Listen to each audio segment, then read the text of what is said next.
بسم اللہ الرحمن الرحیم۔ حضور صلی اللہ علیہ وسلم کی ولادت اور آپ صلی اللہ علیہ وسلم کا خاندان۔ رسول اللہ صلی اللہ علیہ وسلم کی پیدائش مبارک عرب کے قبیلہ قریش کے باعزت خاندان بنو ہاشم میں پیر کے دن ماہ ربیع الاول مطابق 22 اپریل 571 کو مکہ مکرمہ میں ہوئی۔ یہ دن انسانی تاریخ کا سب سے زیادہ مبارک دن تھا۔ نبی کریم صلی اللہ علیہ وسلم کی پیدائش کے سال کو عام الفیل بھی کہا جاتا ہے۔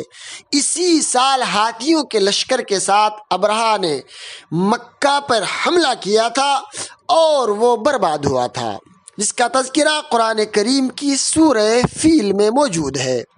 نبی کریم صلی اللہ علیہ وسلم کے والد ماجد کا نام عبداللہ اور دادا کا نام شیبہ تھا، جو عبد المطلب سے مشہور ہیں۔